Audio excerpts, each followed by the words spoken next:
Estamos de volta com Visão Masculina Especial. Hoje, em clima de pura emoção, porque afinal estou recebendo duas das pessoas mais queridas, importantes na minha vida. Meu sobrinho, Roberto Carlos Braga II, Dudu Braga, esse bonitão que você está vendo no seu vídeo aí. Segundinho, filho do nosso rei, meu amigo Roberto. Roberto, obrigado pelo beijo que você mandou para mim ontem, na coletiva. Estou lisonjeado. Quem sou eu para receber um beijo teu, meu irmão? Obrigado de coração pelo carinho. E recebo também o meu caçulinha, orgulho da família e principalmente do papai corujão aqui, que é o Léo Fon. E se você perdeu o bloco anterior, você não vai saber qual é a nossa conversa, né? Então tudo bem. Como bom, como a gente diz, como bom príncipe, como me chamam, eu vou te dar mais uma chance. Hoje nós vamos falar sobre o que um pai voluntariamente ou involuntariamente pode passar para o filho em Os Herdeiros da Coroa, ou ainda, como eu disse antes, Os Herdeiros do Coroa. Começo contigo, deixa eu sentar aqui. Você já nasceu com um baita peso, né? Porque ser filho do rei Roberto Carlos não é brincadeira, naturalmente acabou demonstrando em tudo o que você faz esse talento natural herdado do seu pai. Associado por sinal, você. Imagina. Você sabe que quando você era criança, que eu conheci você pequenininho, te peguei no colo mesmo, você mobilizou todo o país. Quando nós acompanhamos o drama do Roberto, da Nice contigo, com o seu problema daquele glaucoma, daquela deficiência visual. O que você lembra dessa época e que ensinamento, na verdade, você acredita que foi o mais importante que seu pai tenha passado a você?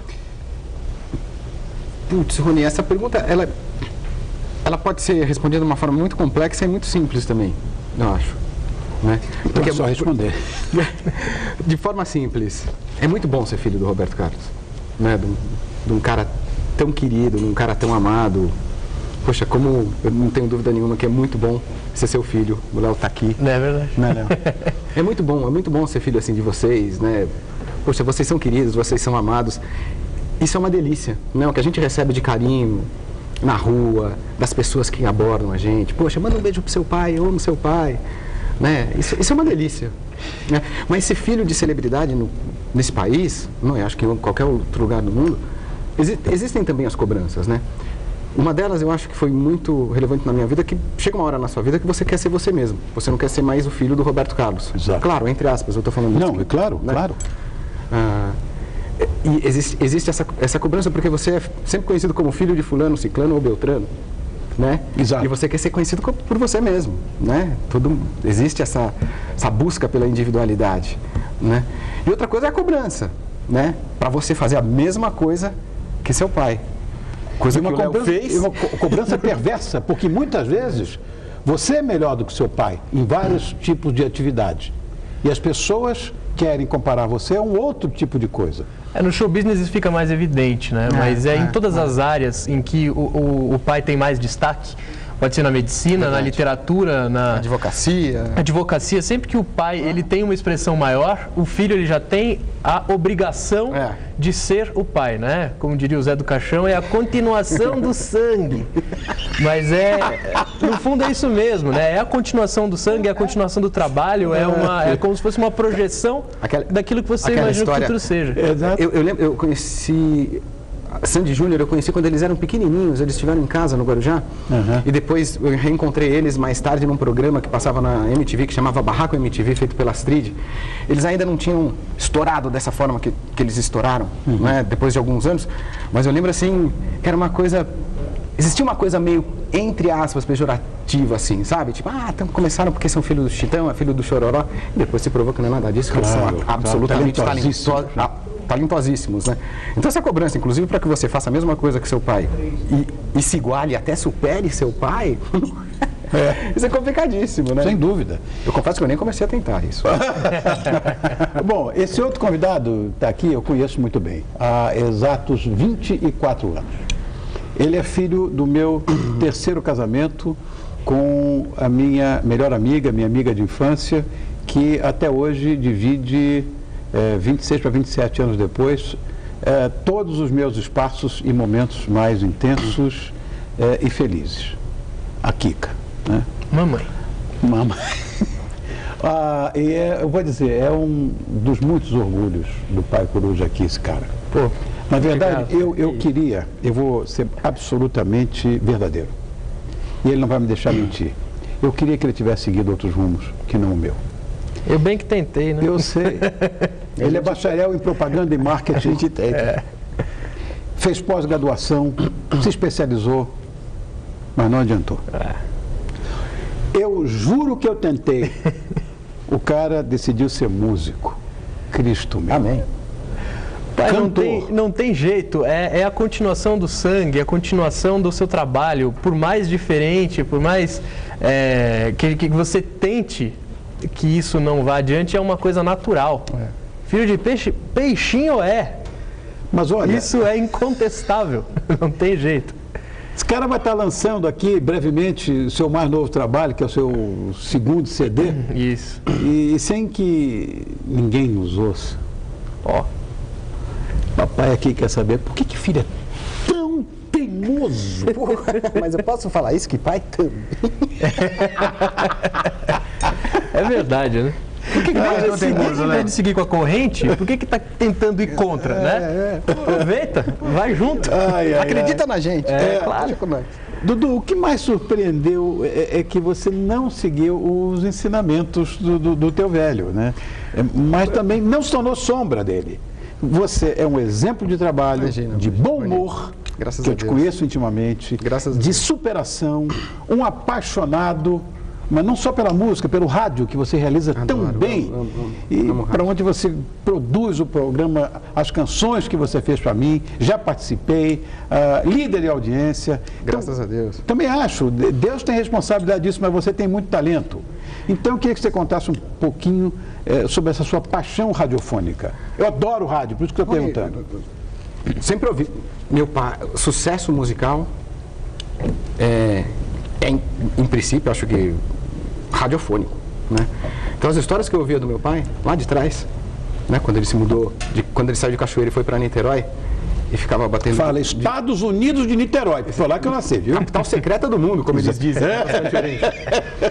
Como os meus amigos cachoeirenses dizem. Então, assim, o rádio sempre teve muito próximo, né, meu pai, divulgação de rádio, é uma coisa que a gente ouve muito, né, Rony, para quem está em casa, às vezes... Verdade, não, né? Verdade. Divulgação de rádio, não, tem que fazer rádio, tem que estar lá no programa de rádio, não sei o que. Sem rádio nada acontece musicalmente. Até hoje. Mesmo com a pulverização, com a internet, ainda é o rádio que manda. É o rádio que manda. Musicalmente, não tem jeito.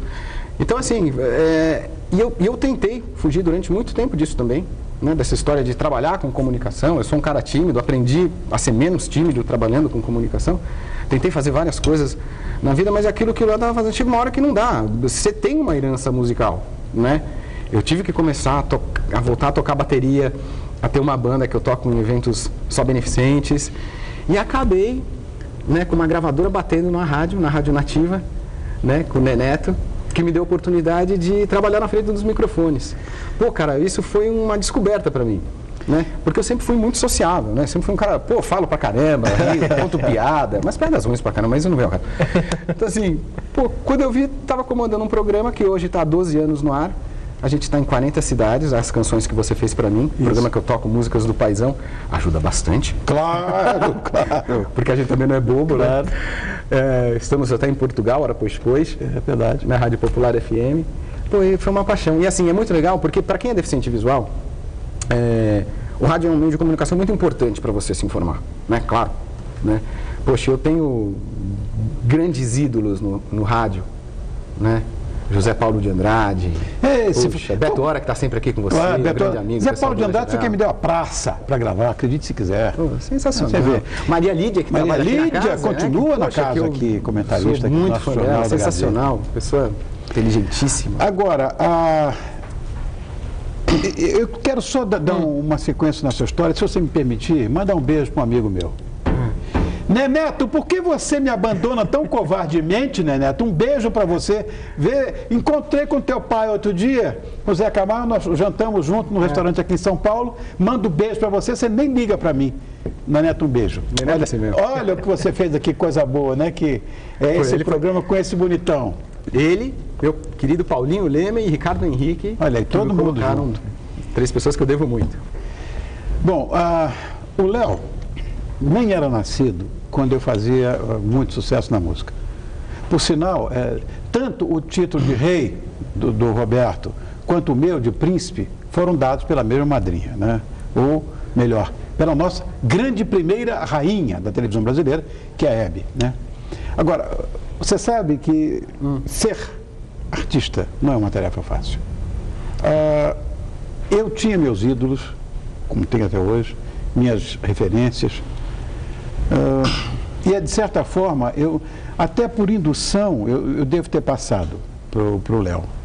E publicamente, meu filho, eu queria que você me dissesse quais são as suas referências. As minhas, elas são as mesmas que as suas, as bases são as mesmas, né? As influências, elas são diversas. Eu posso dizer quem me influencia diretamente e quem me influencia indiretamente. O meu maior ídolo é o Paul McCartney, a minha banda preferida são os Beatles, eu sou alucinado por Beatles, como você bem sabe. Exatamente. Escolheu bem. E o meu outro grande ídolo é o David Lee Roth, que é o vocalista do Van Halen, que agora está de volta, e eu sou fã incondicional dele. Conheci ele quando ele veio no Live and Louder aqui, e ele estava lá no backstage, ele olhou para mim, veio com uma roupa toda azul, olhou para mim e falou: "How you doing?" Eu quase chorei de alegria quando o David falou para mim: "How you doing?" Nossa, foi um dos dias mais emocionantes da minha vida. Mas até como o Van Halen, como os Beatles e como você, a base dos anos 50. Então, Frank Avalon, o Little Richard, Chuck Berry, Roy Orbison, todos eles, os grupos Bill Haley, os grupos vocais negros americanos, são todos assim do... Você gosta de Elvis, Léo? Eu sou fanático por Elvis, eu adoro Elvis. Então, acho que assim, a base é essa. A partir daí, as influências são diversas. A gente vai para os anos 60, anos 70, o Lynyrd Skynyrd, que é uma banda que eu adoro, ZZ Top.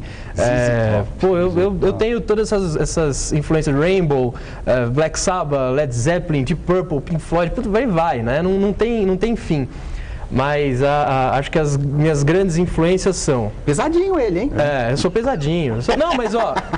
Em contrapartida, eu sou um dos maiores fãs de Cole Porter. Eu sou fanático por Cole Porter, mas não é o tipo de música que eu faço, né? Claro. Agora... Ele é fanático por Cole Porter e por Ludwig van Beethoven. Ludwig van Beethoven. Eu discuto com ele sempre, eu digo: olha, Léo, o Pelé é o Bar, Beethoven é o Maradona. Não, já cansei de falar. Pelo amor de Deus. O Beethoven é o Garrincha.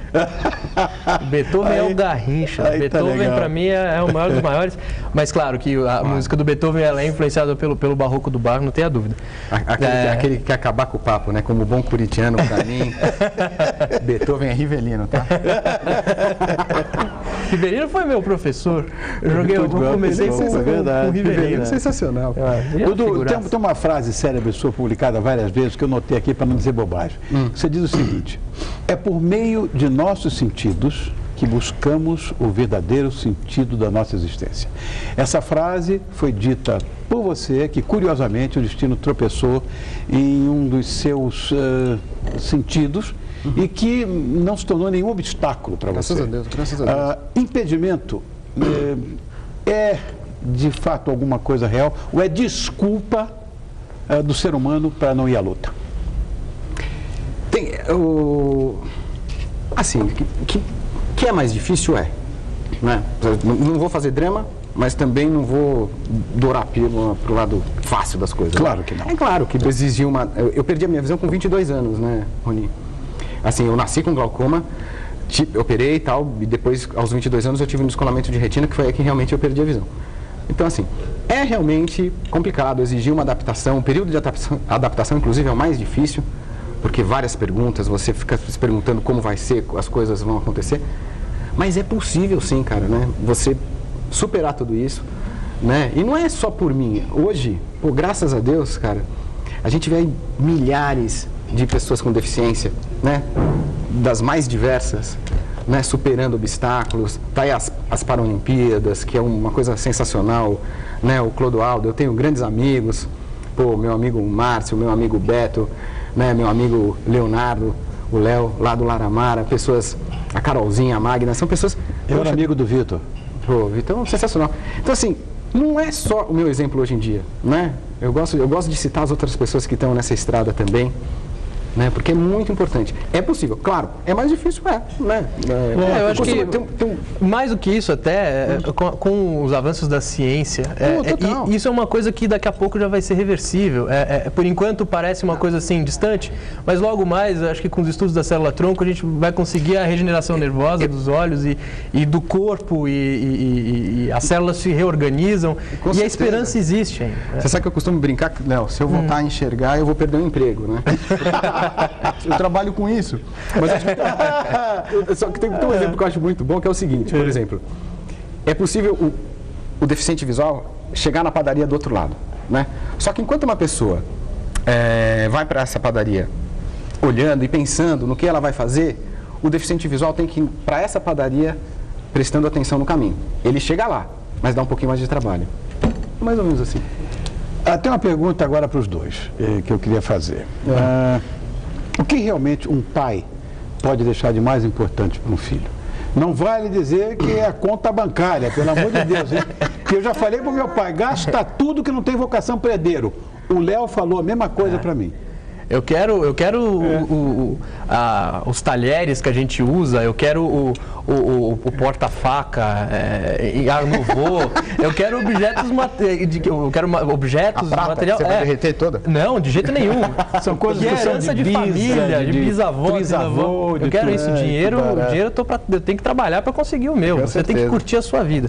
Mas eu acho que a maior herança, como você sempre diz, uma frase que eu não sei se é sua, mas acabou se tornando, o homem passa pela vida e o que fica é seu exemplo. Eu acho que a maior herança da minha mãe é da sua mãe. Perfeitamente. Vocês, como são almas gêmeas, tanto faz, você ou ela. Eu acho que o maior exemplo a maior herança que um filho pode ter de um pai é o exemplo. Eu costumo dizer para você que eu gosto de aprender com erros dos outros, porque eu não quero aprender com os meus próprios erros, porque o caminho é mais difícil. Então, todo o ensinamento, toda a base, toda a história que você me passou, seja ela na sua carreira, na sua vida pessoal, os exemplos de vida que você me passa, essas são a herança mais valiosa, esse é o bem mais precioso que um pai pode passar para um filho. Léo, eu estou apresentando um programa de televisão, eu não posso chorar. Não tem problema, maquiagem vem, retoca. Do papo Mas é a mais pura verdade. Ele me chamou para um papo sério. Anteontem, em casa. Chegou na casa nova, que a gente está curtindo a casa nova agora. Ele chegou para mim e disse assim, pai, eu vou dizer uma coisa para você, a gente sempre tem que ouvir o filho, viu, Dudu? Sempre tem que ouvir o filho. Mas nem sempre faz. O meu grande equívoco foi não ter ouvido mais os meus filhos. Chegou e disse, pai, está na hora de você curtir a vida. Quer dizer, ele estava acompanhando um revés comercial que eu tinha sofrido, e a preocupação é grande, aquela coisa toda. Ele disse, esquece, curta a vida, porque é o que você tem que fazer agora. Dormir tranquilo, sem tomar remédio, sem nada, numa boa, e estou contente até agora. Que bom. É isso aí. Aquela frase, né? Quero deixar um mundo melhor para os meus filhos. Ela tem que ser vista assim, né? De uma forma. Poxa, nossos filhos também vão ter que fazer coisas positivas, né? Claro. Eu acho que o que o Léo falou, eu acho perfeito. O exemplo é sensacional. O meu pai, eu tenho uma frase que eu gosto muito. A gente estava falando em rádio e eu vi o Joseval Peixoto. Joseval, grande Joseval. Recebendo uma homenagem na Rádio Jovem Pan, né, dos seus filhos e da sua família. E eu pensei numa coisa muito legal nesse mundo tão louco hoje, que a família está sendo tão pouco valorizada, né? E eu acho que é o seguinte, felizes daqueles que têm os seus pais como ídolos, né? Eu tenho o meu e eu tenho certeza que o esse daí para mim é o... Aliás, meu pai e minha mãe. Esse daí para mim é o grande roqueiro brasileiro, um talento que não foi ouvido como deveria. Para mim, o meu maior ídolo no Brasil é meu pai, sem sombra de dúvidas, e eu posso dizer, eu sei da carreira dele mais do que ele. Eu sei todas as músicas, todos os discos, anos de gravação, quem tocou nos discos. Eu sei tudo. E tinha muito músico parecido, viu, que eles trocavam. Tenha paciência. É verdade, eu sou o seu maior fã.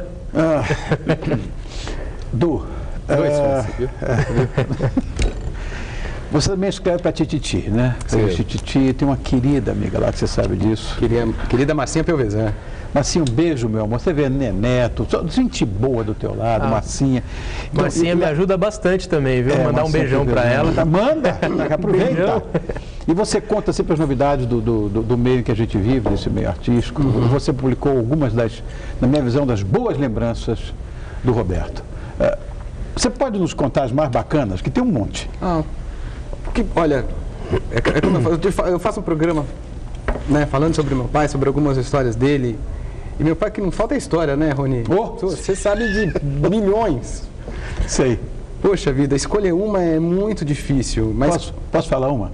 Por favor. Erasmo que me contou isso. Lá no Rio de Janeiro. Olha lá, que bonitinho, Anice! Estou vendo com a foto da tua mãe, com você no colo. Oh, meu Deus. Ah, que bonitinho, Roberto do lado. Ah, que coisa bonitinha. Aqui do lado, hein? Na Promata. Na Promata, onde o Léo nasceu também. Meu amigo, nossas agendas apertadíssimas. Eu fui visitar você aqui quando você nasceu, mas você tinha... No dia que você nasceu, eu fui lá te visitar. E a Anice falou, o Roberto vai chegar daqui a pouco. Chegou, de fato. 3h30 da manhã, e eu esperando teu pai chegar para não deixar a Anice lá sozinha, aquela coisa. Foi assim, eu e a Aretusa, minha primeira mulher. Bom, mas essa história do Erasmo, que eu acho mais bacana, que foi o seguinte.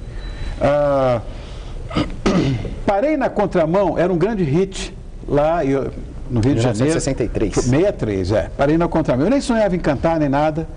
E aí... Teu pai fez uma conversão que não podia na Avenida Antônio Carlos, lá no Rio de Janeiro, sendo do Rio de Janeiro. Andou à esquerda e tal, aquela coisa, e chegou o guarda. Serasa me contou, hein? Eu conheço, aí chegou o guarda. Ótimo. Com essa história ou não? Conheço. Então eu vou acabar de contar. Chegou o guarda e olhou, o senhor não pode ter feito isso, porque não sei o que e tal.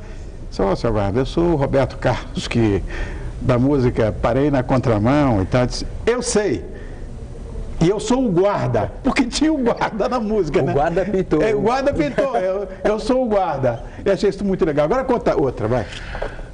Tem uma história bem bacana que foi o seguinte, eu demorei anos para contar isso para o meu pai, mas eu acho que a gente está falando de pais e filhos, né? Uma coisa que eu conto, a gente passava férias numa cidade no interior aqui de São Paulo. O paizão adora pescar. Sempre gostou. Você sabe disso? Então a gente sempre pescava lá no final de tarde. E, poxa, uma vez a gente estava ali pescando, né? Na época eu enxergava e eu não estava conseguindo pescar nada, né? E já se pondo o sol. O paizão pegou a vara de pesca, passou para minha mão, né? E pegou a minha vara e pegou dele. Meu filho, pega essa vara de pesca aqui e tal. Só que eu percebi que tinha um peixe. Eu tinha 4 anos, acho. Eu percebi que eu tinha um peixe. Só que eu fiquei na minha. Tá. E nunca contei isso pro meu pai. No aniversário dele acho que quando ele fez 60 anos, 65, o pessoal pediu para eu contar uma história, eu contei pro meu pai nessa história. Como é que ele ficou? Ele falou, safado, né, para não dizer outra coisa, que ele falou. Eu sei qual é o texto dele. Você demorou 35 anos para me contar isso? Mas o que eu acho bacana dessa história é que é o seguinte, poxa, como o respeito de um filho, né, de 4 anos pelo seu pai, né, porque ele tinha a expectativa de suprir a minha expectativa. E eu não quis frustrar a expectativa por descobrir. Claro. Justamente. Isso eu entendi exatamente. E a relação do meu pai, que eu tenho com meu pai, é muito assim. Eu acho muito legal isso. Léo, eu sei que... Agora você vai ter que contar uma história. Não, eu não sou o pai ideal, estou longe disso. Isso já me emocionou, já me fez chorar aqui hoje, numa situação dramática e tudo. Mas você, meu caçulinho, você sabe o amor que eu tenho por você, talvez eu não saiba nem demonstrar. Que isso. Mas que momento na sua vida, aqui comigo, você acha que foi o mais importante? Poxa, são tantas emoções. Bicho, são tantas emoções. Eu não sei, sinceramente, acho que todos os dias com você são momentos importantes e a cada almoço que a gente tem junto, a cada jantar, a cada papo que a gente tem, quando a gente discute história da arte ou a gente discute história, acho que filosofia. Olha lá, pequenininho. Aí, ó, a família toda. Então, fala. Eu tava bem, olha só, cara de feliz, com champanhe na mão. Quantos anos você tá, Léo? Eu tô com 24. Pelo amor de Deus, tá falando que tava bem. Olha o Gabriel aí. Um abração pro Gabriel, meu batera, pro Fernando Giovanetti, meu grande irmão, contrabaixista. Thiago Forlevise, meu teclado. Olha, com raspar a tua cabeça quando você entrou para a faculdade, hein? Qualquer nota. Tá magrinho, beleza. E... essa foto veio que eu arrumei. Carol, minha prima, beijão pra Carol. Eu botei óculos nos dois e fotografei na porta de casa. A gente brincava de Bonnie e Clyde. Bonnie e Clyde, desde aquela época. O cara subia em palco comigo, ele é pequenininho ainda, já subindo em palco comigo, enfim. Que barato.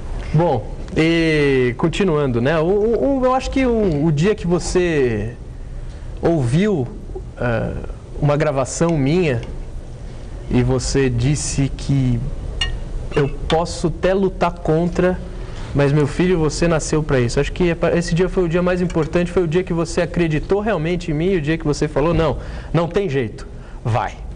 Aí foi acho que a parte mais importante, né? Acho que o momento mais importante. Mas as histórias, eu gosto de história de estrada. Eu gosto das histórias que você não conta, que o Tony Ozaná me contou.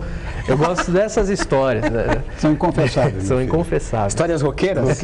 Só roqueiras. Olha, está na televisão, por favor. Agora eu vou dizer uma coisa para você, Léo.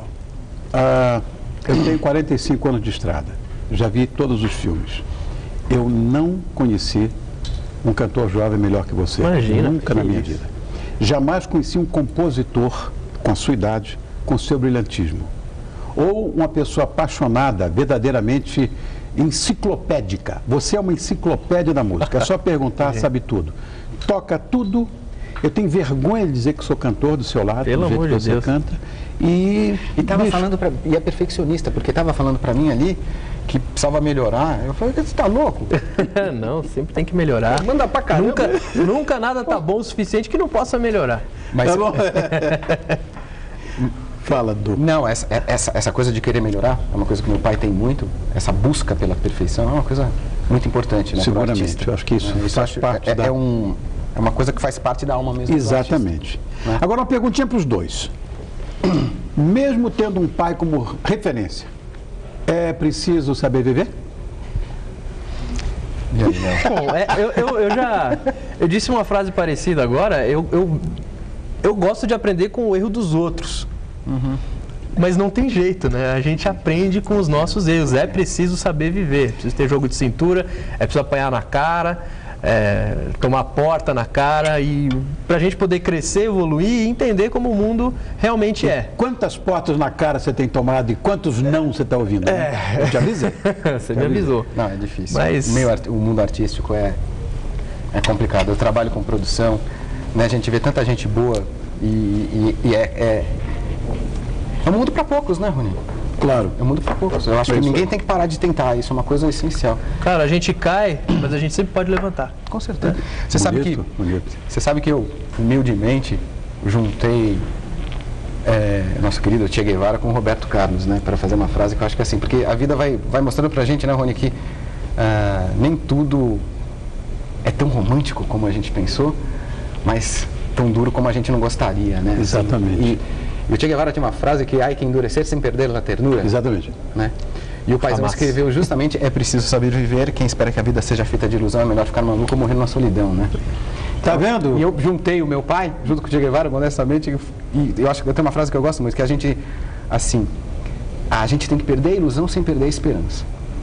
Isso é um exercício... Perfeito. Muito difícil, né? Sem dúvida nenhuma. Sem dúvida nenhuma. E isso a gente vai aprendendo com o tempo, porque senão a gente fica muito duro. Viu? Tá vendo, bonitinha? Tá vendo, bonitão? Não adianta.